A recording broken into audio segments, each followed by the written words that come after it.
Good day, radio listeners. Welcome to this edition of the Pure Sex Radio broadcast. I'm glad that you're here. My name is Jonathan, and this is going to be a little bit of a special bonus episode.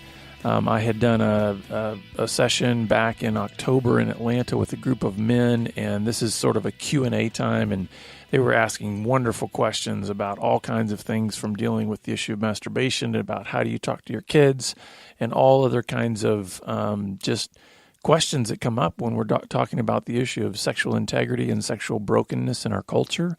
And so I just want to share with you some of this Q&A session in hopes it will help answer some of your questions as well. And before we dive into that, I just want to remind you that we're a listener-supported broadcast, and I just want to say thank you. Thank you to so many of you who have been generous and faithful in helping us stay on the airwaves and keep the podcast coming and be able to continue to expand our reach through various distributors. And just, we're reaching thousands of people each and every week all around the globe in over 100 countries. And so I thank you for that. And we continue to need support in order to be able to continue to do what we're doing and reach more people with this good news of the hope that we have in Jesus Christ and what that means to us as sexually broken people. So if you'd like to learn about the ways that you can give and come alongside of us, just go to puresexradio.com and click on the donate button. And I hope this session blesses you. Take care.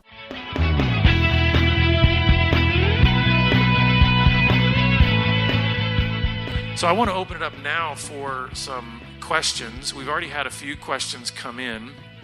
Let me open this up here, and I'm going to have Jeff here helping me out. He's got a microphone. If anybody wants to ask a question, just raise your hand, and we will get those to you, or he's going to be going through these texts, or you can text them to that number. But questions. All right, we have a question here. What does it look like? And I guess, real quick, how many dads to daughters are in the room? Dads of daughters, lot. Yeah. Great. Nice, wow. So the question is, what does it look like for a dad to have a healthy role in shaping his daughter's sexuality? And then maybe after that, you could address, too, does it look different for a son?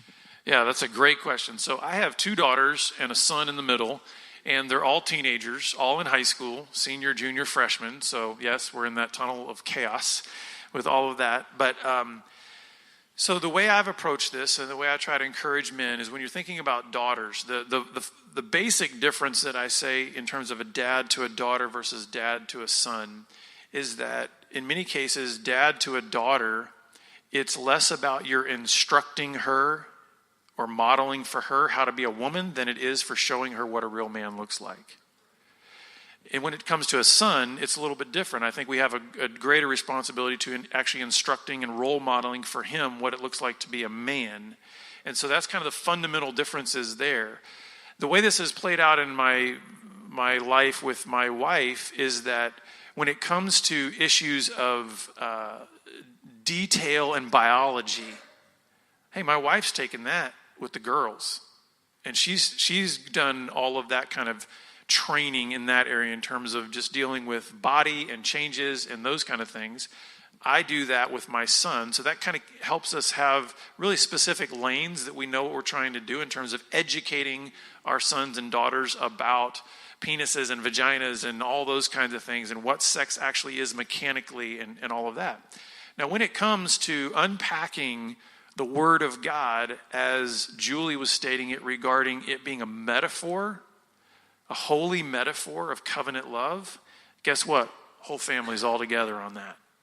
There's no separation of girls from boys whenever we're talking about the greater, grander design and picture of what God has made marriage and sex to be. So I do think one of the other things that I do with my kids that I think is really important is I have intentional one-on-one time with all of my kids separately from each other. And dads, listen, I get it. I get how busy life can be. Here's something that really struck me when my kids were turning around 8 or 9 years old. I was realizing, I could see on the horizon, hey, I know what's coming in terms of launch into adulthood. And how am I going to be intentional about really training them up in the way that they should go? And it dawned on me one day that there's only There's only one way, in my life anyway, that something is certain to get done, and if it's on my calendar. And I looked on my calendar one day, and I realized I don't have Haley, Ethan, or Megan, those are my kids, on my calendar. I also realized I didn't have my wife on my calendar. They now exist in my calendar. Scheduled regular times, because it's like, if that's not, for me, that was the thing that revealed where the intentions of my heart actually go in terms of what am I actually going to do. And so I challenge you men, if you're thinking that you're going to sort of organically train your kids up in the way that they should go without very specific intentionality, then you're probably fooling yourself. So I would say, guys, get intentional about one-on-one time with your kids separate from the others so that they can, because each of them has a unique personality. Therefore, each of them is going to have a unique relationship with you. And the more you can invest in that, I think it goes a long way. A few of us have asked questions about the brokenness concept that you talked about this morning. One here says, I struggle with the quote-unquote true brokenness feeling like I'm not broken enough. Is there a brokenness threshold? And then maybe a follow-up to that of how do we choose it before it's something that's brought on us by circumstances because we didn't choose it?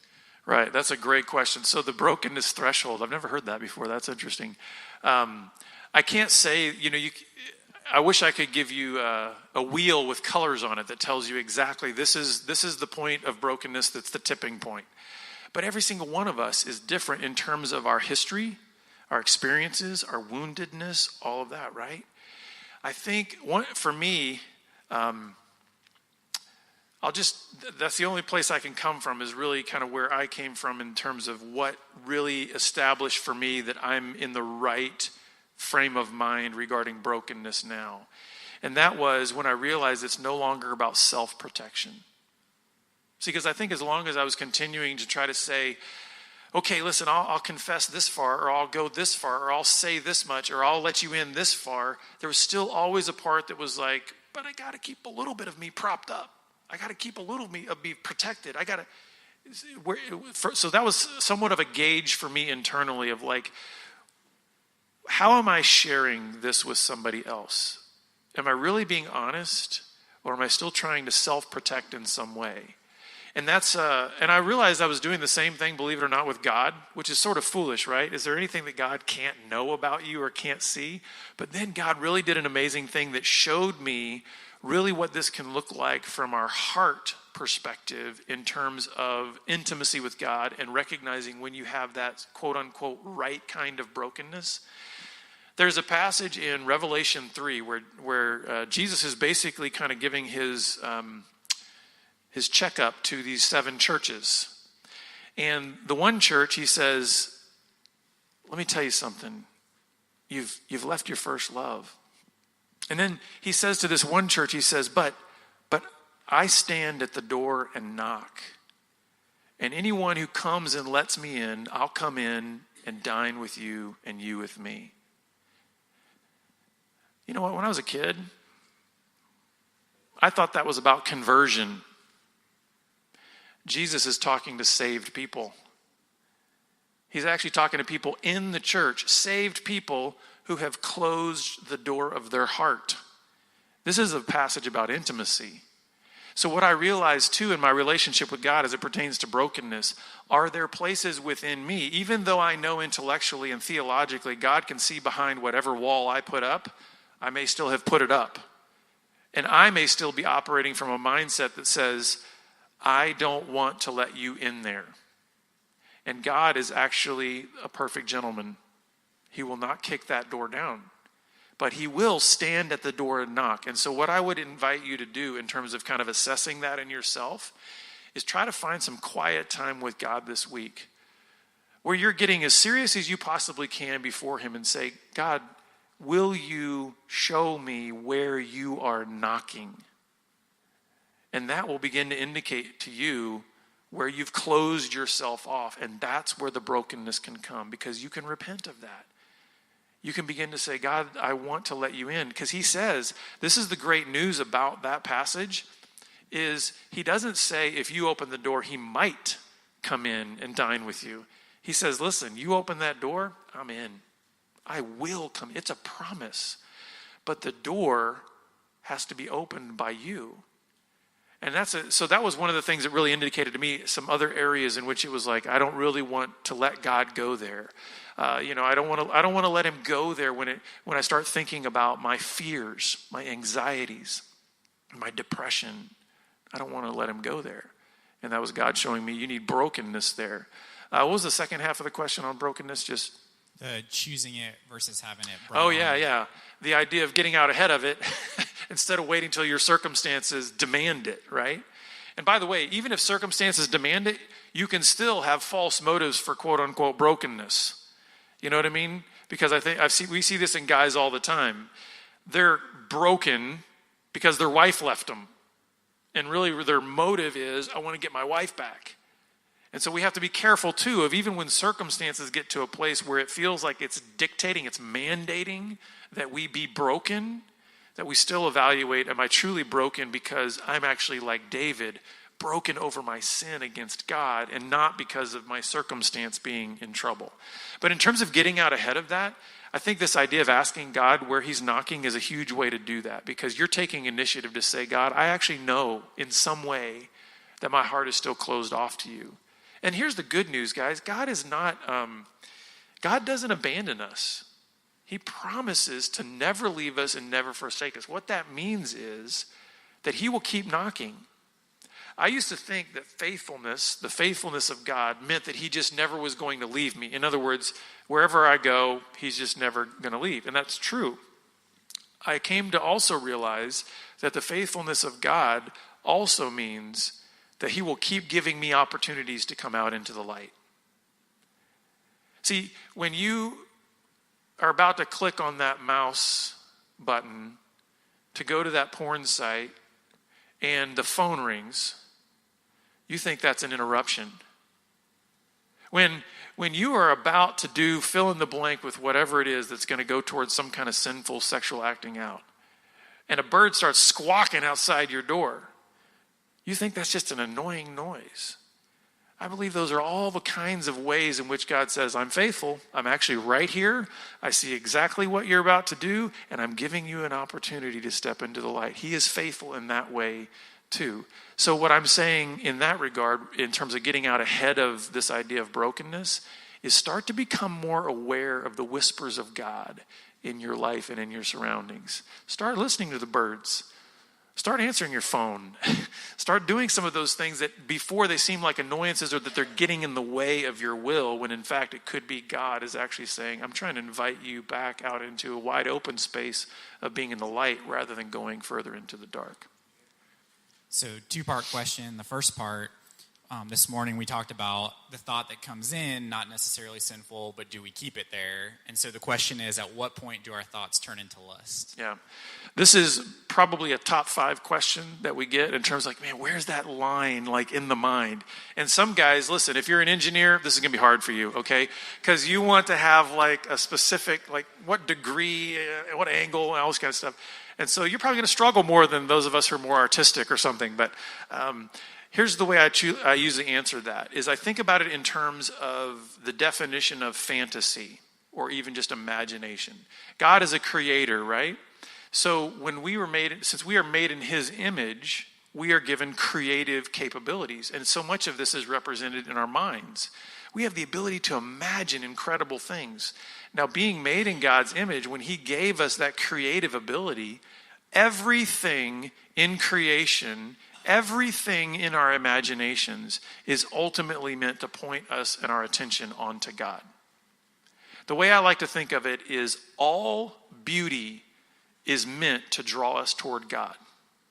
That's why everything about sexual sin and pornography is a distortion of God's design, because it wants to draw us away from actually looking at God and then actually looking at man, looking at ourselves and all of that.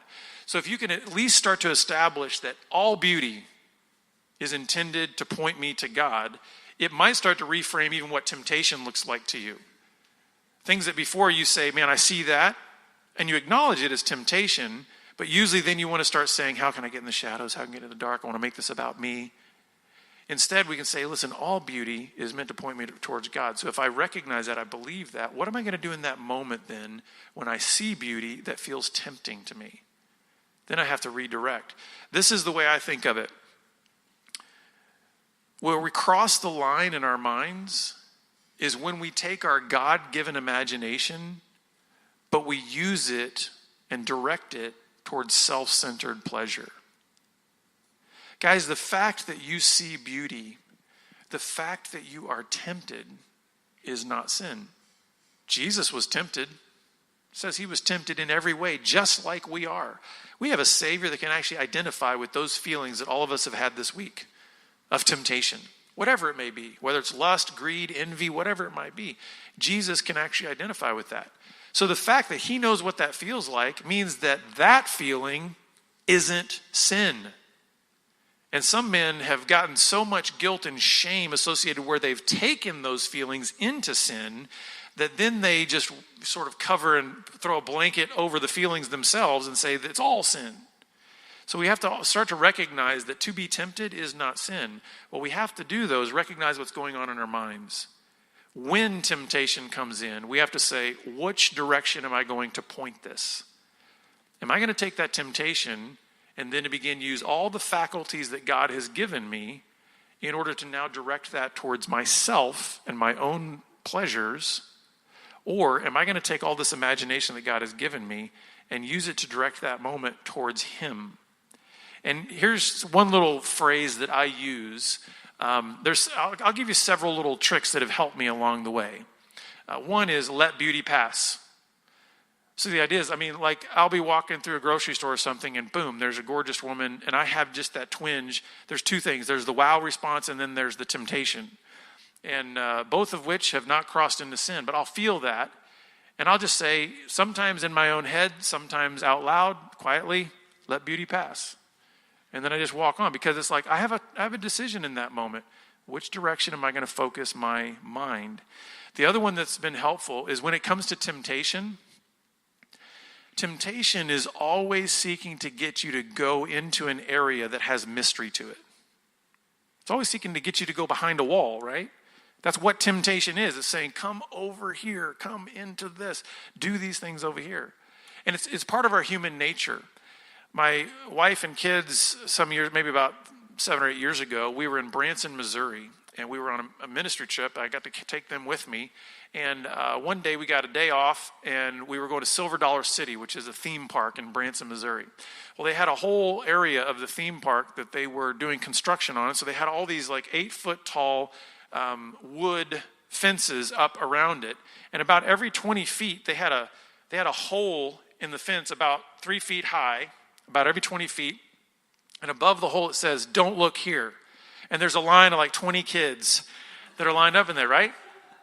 That's kind of what temptation is like. It's saying, look behind this wall, right? That's what Paul was talking about when he says that's what sin does. Sin, I didn't know what covetousness was until the law said, don't covet. And then I just want to do everything covetousness. So what I'm saying about that is that because temptation is set up that way of trying to lure you into something that has an element of mystery, you need to go behind this wall. One phrase that I like to use whenever I'm feeling tempted is, I don't need to know that. It's so simple. You'd be amazed, though, if you can just say that out loud. You might be in your car. You might be going throughout your day. And whatever temptation is trying to get you to crawl over that wall or to look through that hole or whatever, you just say, I don't need to know that. I have found such a sense of peace in my life realizing, when I finally came to realize, everything about temptation is trying to get me to step into something that has an appeal of mystery, but will take me out of this pure space of peace and joy and fulfillment. It's trying to get me to go into places that are not like that. So just saying, I don't need to know that has been huge. The next question, I believe it relates to masturbation, asks, is it okay to think of you and your wife having sex to the point of an orgasm? Yeah, so this is another top 5 question we get about masturbation. So let me address masturbation first and address the issue of masturbating with images of your spouse. So there's lots of different thoughts and ideas on the issue of masturbation. And because there's nowhere in Scripture that explicitly addresses it as a sin, that's why there's so much confusion over it. It's just like, hey, we just don't know, because God doesn't say anywhere in his word, masturbation is a sin in any kind of explicit way like that. So then the struggle that we had, or the struggle that I have, is when I started my recovery, I thought, man, what do I do with this issue of masturbation? Because it's a big deal. I mean, I've heard it said that 9 out of 10 men have done it and one of them's lying. So it's like, what do we do about this issue of masturbation? So I really did study the Scriptures. I went through the Bible twice, front to back, looking for the answer to this question of masturbation. Of course, I found out there's not a single verse or passage that's specific to that issue. But as we've been learning here today, from cover to cover in the Bible, God is very willing to talk about sex and sexuality in our bodies. So it's not as if God ignores our being, our bodies, and our sexuality. So I started learning some things that you might call some principles related to this issue of masturbation. And probably the most profound principle was the one that we just find right in the book of Genesis in the creation story. When we see that God, when it says in Genesis 1 that God made man in his own image, male and female, he created them, that's giving us the overview of the creation of man. But when you go into Genesis chapter 2, we actually get the story of like, okay, how did that actually happen? And we realize that man and woman were not created simultaneously. We actually see that God created man first and then did some interesting things before he actually brought woman onto the scene. Because when he made man, he gave Adam 2 jobs before he gave him a wife.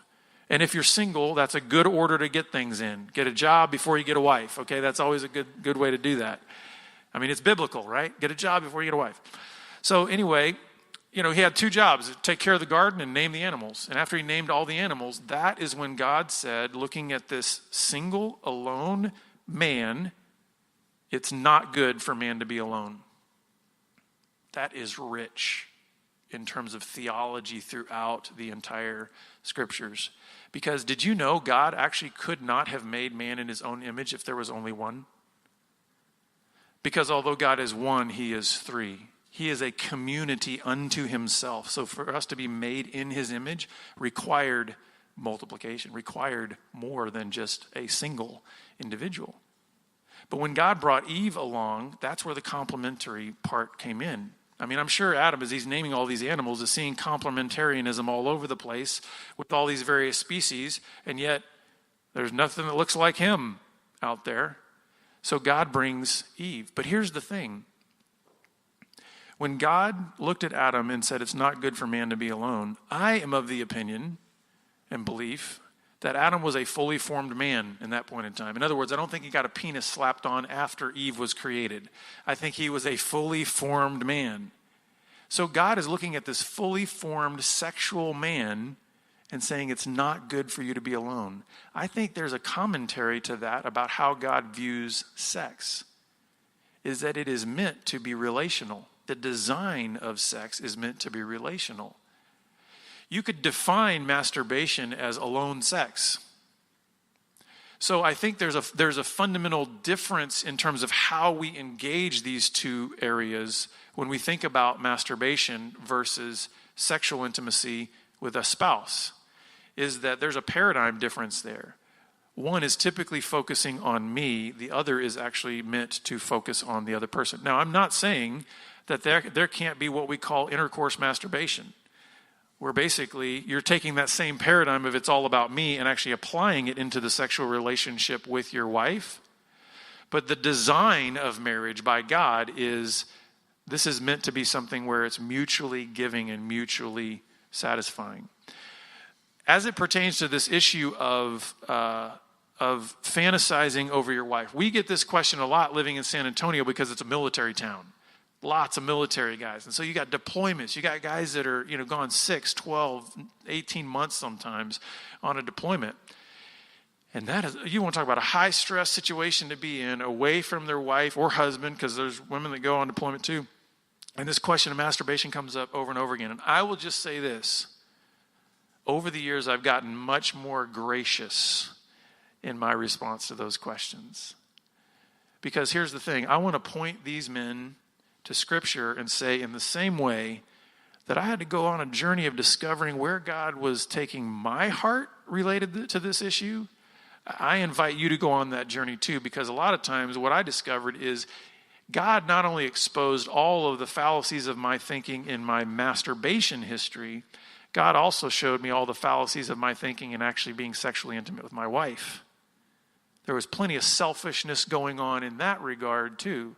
So it wasn't just about the act that was going on. It was about what's going on in my heart.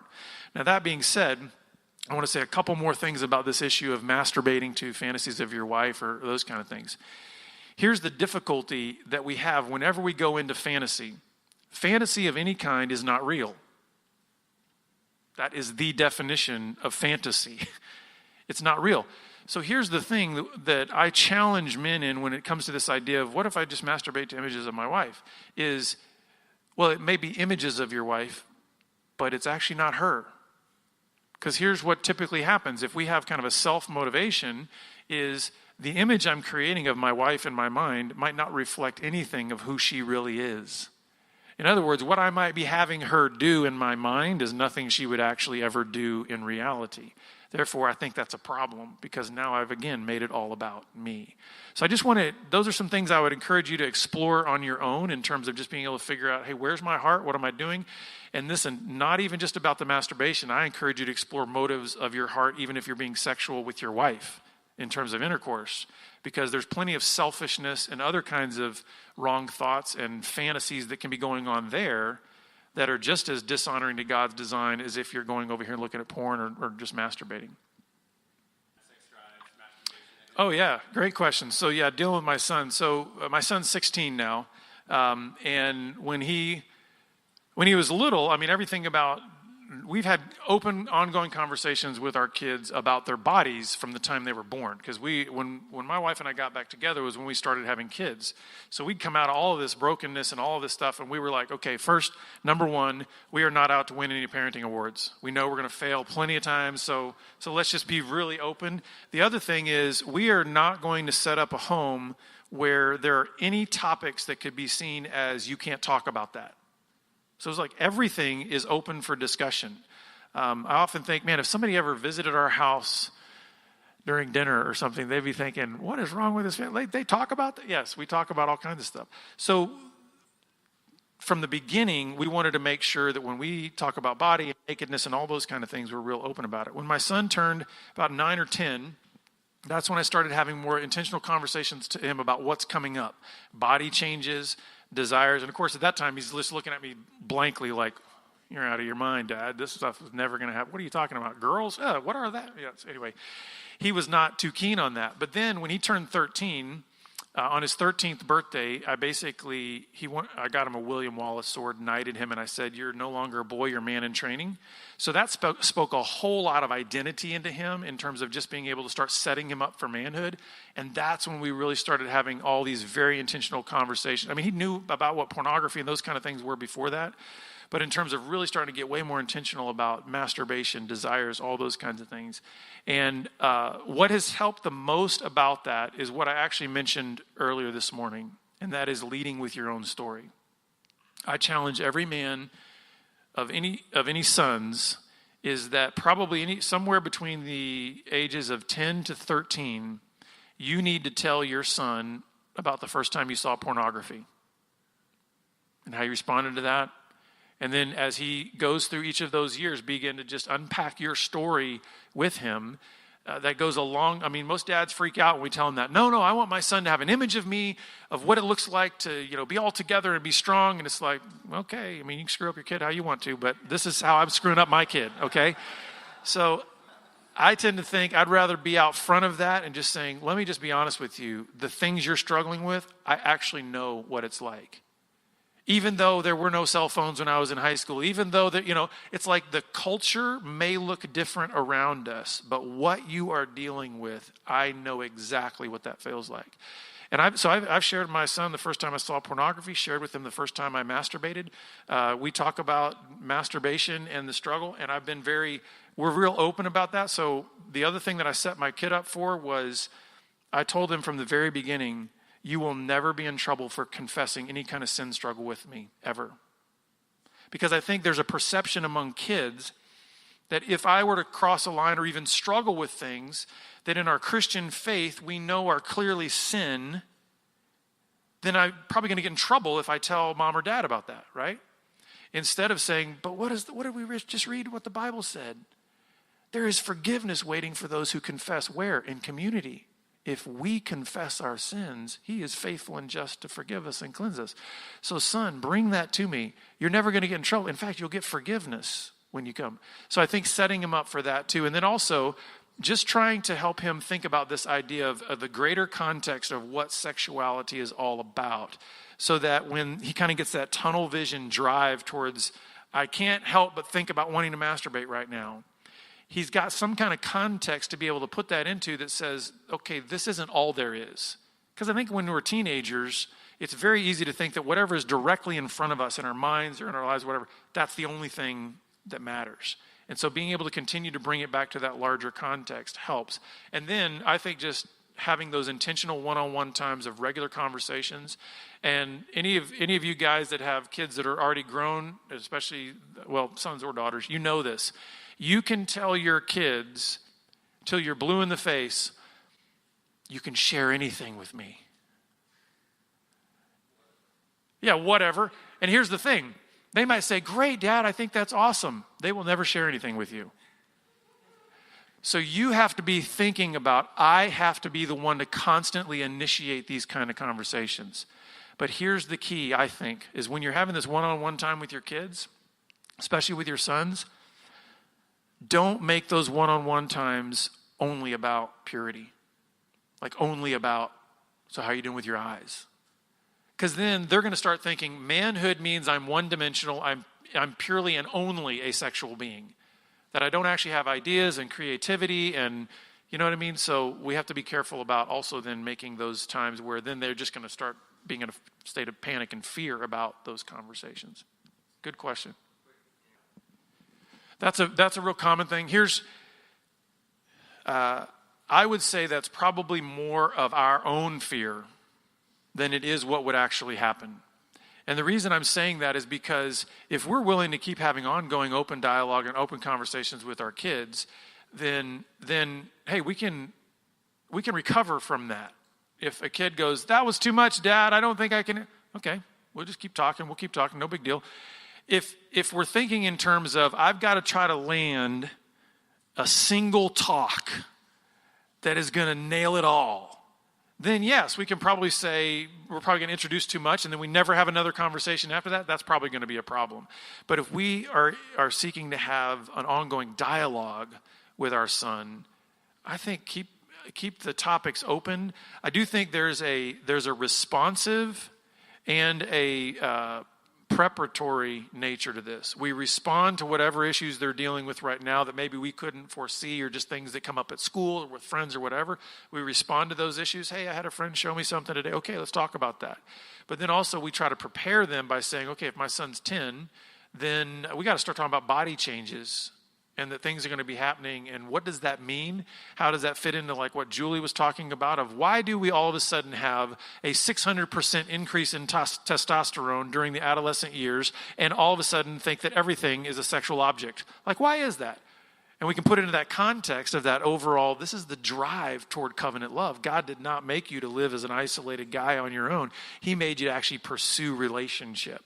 So does that make sense? So there's both you got to respond to it, prepare, but then I personally don't think you can overtalk this subject with your kids. You know, especially if you've got that ongoing foundation of a relationship.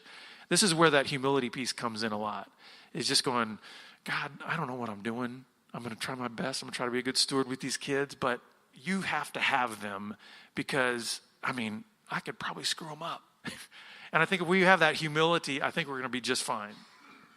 So with all these questions, do you have any of these resources like a blog or in any of your books, or do you have any that you recommend that kind of capture a lot of these principles that you're talking about? Yeah, great question. So our ministry is kind of broken down into two major elements. We kind of have what we call our direct care ministry items, and then we have sort of our global and awareness and education piece. And so kind of what's part of that awareness and education piece is we have our Pure Community resource platform. And there's all kinds of resources on there, books, blogs, podcasts, intensives, seminars, all kinds of stuff that you can find there. And so it's just at purecommunity.org. And we also have an online training platform called Pure Life Academy that has resources both for men who are struggling. We've got our 40 Days of Purity online course, but we also just launched our Parenting for Purity course. And it's kind of a comprehensive bundle to help parents, mainly with this idea of how do we have ongoing dialogue. So in other words, it's not about saying, let's try to attack every single potential problem that could happen and address each one of those individually. It's more of like, no, how do we create an environment that is conducive for teaching our kids how to walk in the design that God has created? And I will tell you this, just the way our director of training works, he's the one that kind of put this parenting program together, is it's going to challenge your butt off. Because I think a lot of times as parents especially, we're looking for something like, what can I deliver to my kid? And it's actually like, no. How are you going to engage your child, and how are you going to then actually model for them all these principles and things that you want to instill in them? So you cannot, any of you that have kids over the age of 5, you already know they're smarter than you are anyway. In terms of being able to tell when you're just kind of blowing smoke, like if you say, they can tell when it's, oh, this is one of those moments where dad is telling me to do what he says, not what he does, right? So let's just kind of erase all of that and say, okay, we know this is going to be about our own integrity as well as it is about what we're trying to instill in our kids. Another question, what are some practical steps, advice, or direction to give to a Christian young man if he confides in you that he's been viewing pornography? Yeah, so the first thing I ever say to anybody who is willing to go to that level of courage to confess is thank you. Thank you, that was bold. And I'll actually just call it out, that was courageous. And that's exactly the kind of characteristic that God wants to grow in you. So just being able to affirm that decision to actually share that they're struggling with pornography was the right decision. And although it feels scary and everything, let's leverage that. The other thing I would say is I would want to invite that person, if they're willing, to let's unpack a little bit more of the story. Now, I'm not saying that you have to be a counselor or that you have to start thinking that you're going to be the one to provide all of the direct care to that person. But I think being safe enough for them to know that they could share kind of the fullness of their story with you goes a long way for them then maybe taking that next step to other kinds of care that could help them with resources and those kind of things. So rather than saying, hey, thanks for telling me that, go over there, right? Instead of doing that, where they feel like, okay, I just opened up. This was very hard for even for me to just get that far to say, I kind of struggle with pornography. And now I'm sort of being pushed off. Let them unpack more of the story so they feel a sense of trust, because they obviously had to have some level of trust to be able to share that with you. And if you can expand that trust a little bit more, then you can become an advocate for their next step. Here's probably, even before all of that, you want to thank them, that kind of stuff. I think one of the most important things in that initial conversation, if somebody is willing to share with you that they are struggling in that area, is to identify with their struggle. And don't do it like this. Yeah, I used to struggle with that. Don't make your problems historical, as if you didn't face any temptation today or even in the last 24 hours. No, maybe you haven't looked at porn in a long time. But that doesn't mean you can't still identify with a man in terms of the struggle that it is to maintain purity with your eyes and those kind of things. That identification can go a long way because, again, it's going to build trust. Because it's like, this is a guy who actually gets it. This isn't something that, and especially if you give somebody a deer in the headlights look like, I have no idea what you're talking about, then I would actually tell the person that is confessing to you, run away. That's not a safe person to invest in, because if he's a guy that won't even confess that he understands what that feels like, he is so out of touch, or he's so guarded, or he's such an image builder, he's not a safe person to connect with. Did you have a question? Well, let me try to share with you something that might feel a little bit like a sideways answer, but I hope it kind of connects, because I usually don't try to get too far in any kind of specific where, hey, like, well, this is what you can do and this is how you can engage that and all kind of stuff. Because then that can, I believe that the Bible says, let the marriage bed be undefiled, in the sense that there's a freedom there that is between those two individuals to explore with all shamelessness. There's no shame in that. But there are these kind of 4 key elements that I often say when it comes to building real intimacy. What are the keys to just the sexual relationship in a marriage? And the first is, I think that the behavior has to be moral. In other words, it has to be something that would be not disapproved by God's word. So obviously, pornography in the bedroom, nope, that doesn't fly in terms of what God says. The second thing is the behavior mutually agreeable. So in other words, if one partner wants something and the other one doesn't, guess what? To force that also doesn't jive with what intimacy is really about. The idea of really, at least not what we're talking about when we talk about sexual intimacy, not purely as a physical act, but as the connection of this oneness. The third thing is the behavior mutually pleasurable. I actually believe God made sex to feel good. And the thing is we've heard from some of the ladies, right, that's not always the experience they've had. And if you think about just where our culture is in our history and the Me Too thing and how much abuse and just violence has been committed against women sexually and physically, you can imagine then why there's such a fear component a lot of times regarding sex itself, even with a husband who might love her. And so I think if there is pain in sex, that's something that needs to be worked through and figured out. Possibly there's medication, doctors, things like that.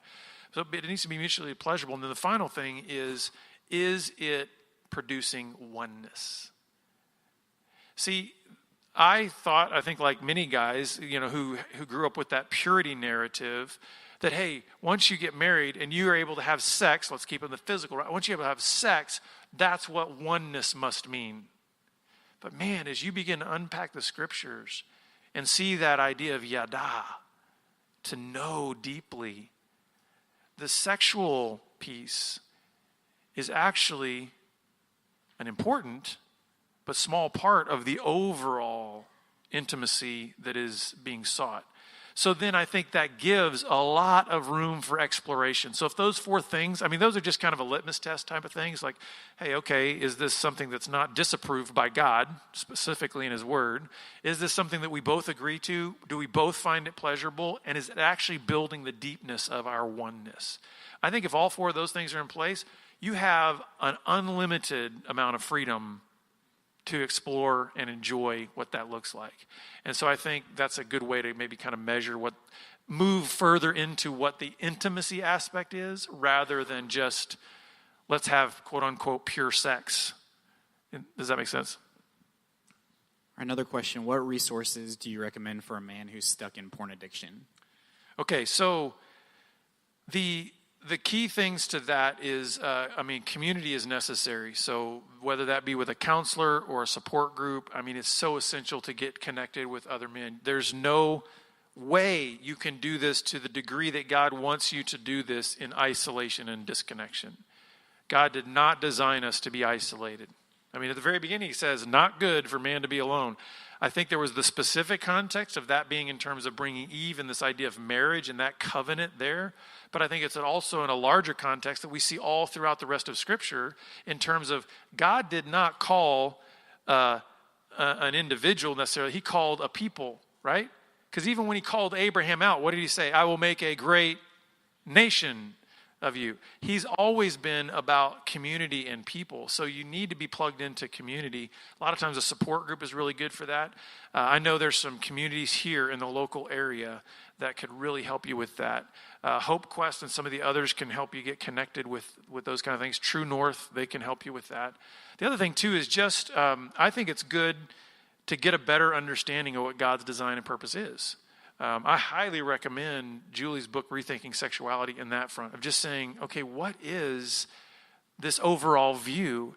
And what I trust will happen is when you start to go through that, you will see where the deficiency is in the pursuit of pornography. So rather than trying to focus on the porn and saying, how do I get porn out of my life? When you start focusing on what you're actually made for, boy, it really starts pointing out why that's such a lesser, deficient, unsatisfying route. It's kind of like when federal agents are trained to spot counterfeit currency, money, they never look at a counterfeit. They only look at a true, real bill, and they know it so well that they can spot a counterfeit immediately. I think that's part of what the healing journey looks like too, is we want to know the truth so well that, man, when those temptations fly across, we can spot the counterfeit in a heartbeat and go, that's not real. That's not who I am. That's not what I'm called to be. And so it just takes a process there. So community is really essential. And part of that community is the accountability. But here's the way I want you to reframe the idea of accountability. We often think of accountability in these terms, like, oh yeah, that's where I go meet a guy that seems a little bit more mature than I am, and we go meet on a Thursday for lunch, and I basically tell him, here, I've been stupid this last week, and he says, well, great, don't do that anymore. And you're like, thanks, I'll be back for some more accountability next week, right? A lot of times it's very one way. It's usually only focused on this area of our lives as men. And this is why most men that I meet with say, I had an accountability partner. It's historical because that always fizzles out. If we recognize what God's call is to us, if you look in the New Testament, there's all these one another passages. We're to bear one another's burdens, confess our sins to one another, love one another, pray for one another, all these kinds of things. That looks a whole lot like friendship to me in all areas of our lives. And so if we can begin to learn what it means to actually have real friends, that this is an integrated part of that friendship. Instead of, like I said before, we throw this sexuality part over into the corner and say, I want to have discipleship without ever having to deal with my sexuality. What we need to do now is say, no, we need to pull that back in and say accountability looks like building a friendship that is going to talk about these issues. And that's where I think you can start to see some real healing moving forward. We can probably do one more question, one or two maybe. We've got about 6 or 7 minutes left. Really good one here. What are strategies you use to interact with other women who aren't your wife in healthy and appropriate ways? Yeah, so this is an area that I really had to work on because, I had crossed the flesh barrier. So it wasn't just about pornography with me. I mean, I had seduced and been sexual with a lot of women. And so it took me a long time to be able to see women as just women.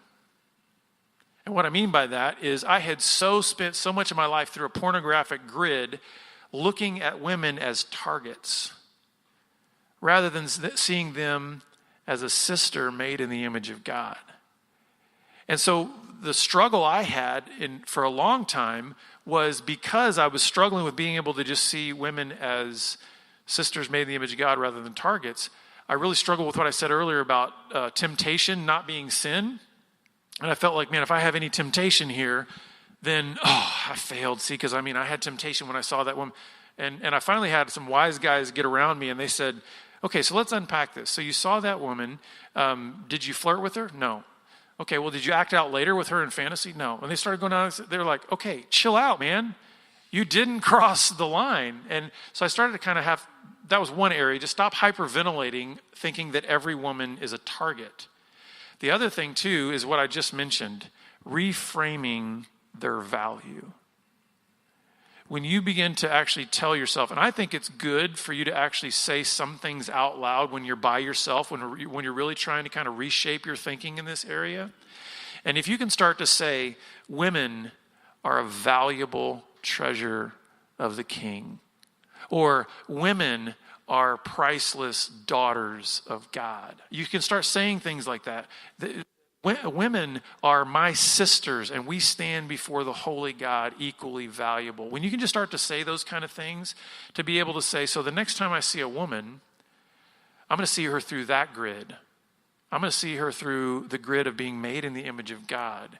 And therefore, she is not a target for my use. She's a daughter of the King.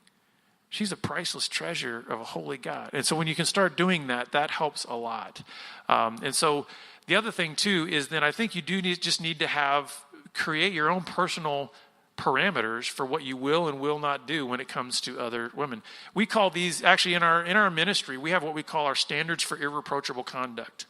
And one of those is, hey, listen, I only have 2 other guys. Actually, I guess we have 3 other guys besides me that are men on our staff, and there's 4 other women that are on staff with us. And so whenever we have an event, we do not travel alone in a car with another woman who's not our wife.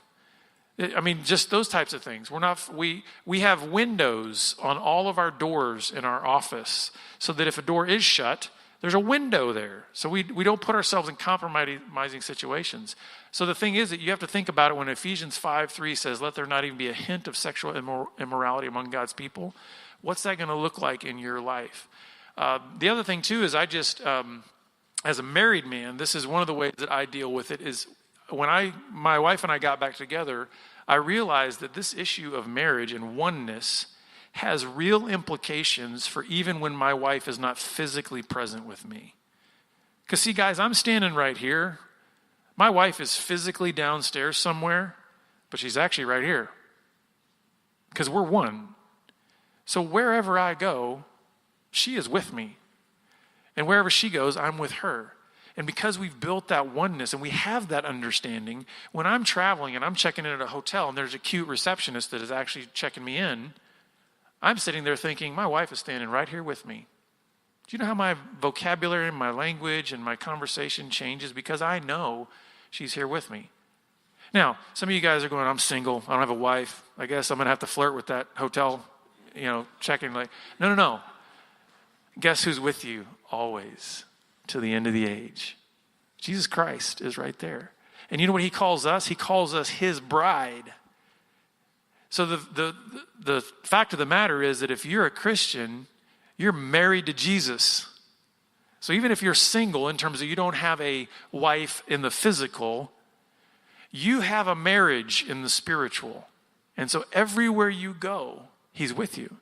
And let's hope that has more of an influence on changing our thoughts and our behaviors and our language than even just knowing that I'm married and my wife is here with me.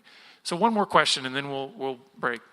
So before I ask it, can I just ask you, a lot of these questions have been really personal and unique to situations people are going through. Is there a way that you're able to maybe text or email them back after today? I don't want to put you on the spot, but just so they wonder if their question doesn't get answered. So yeah, this is an event only text thing, but here's what I would encourage you to do. If you will swing by our Be Broken booth downstairs and grab one of my cards or one of our ministry brochures, you can shoot me an email directly. That's actually got my email address on the card there. And so that'll be private. It doesn't go to anybody else. It's not like it goes to a main box and then comes to me. It comes straight to me. So if you've got some more personal things that you would like to share with me, or just any other questions that come up, or you just want to connect with our resources, please swing by there and get some cards.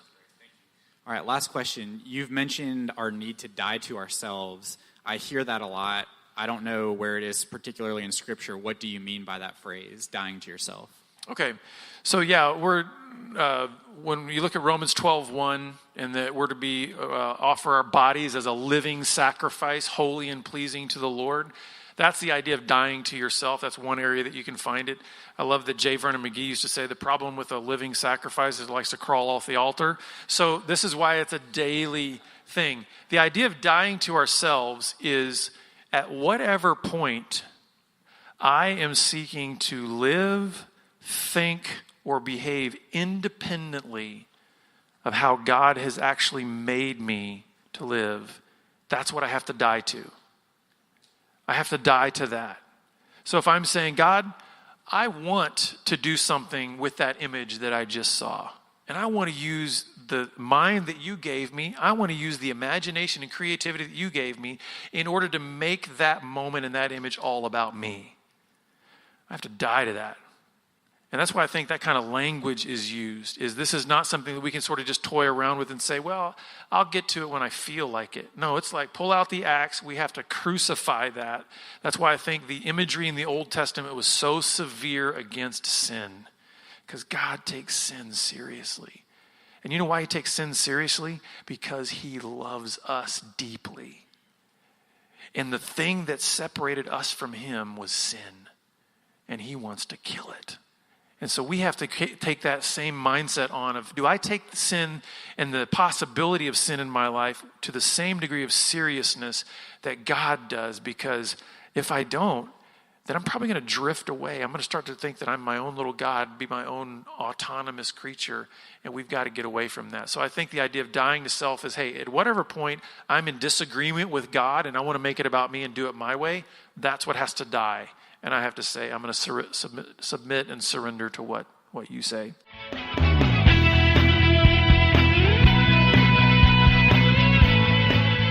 Well, listeners, I hope that you gained a lot of insights and that there were some things that were helpful from that Q&A session.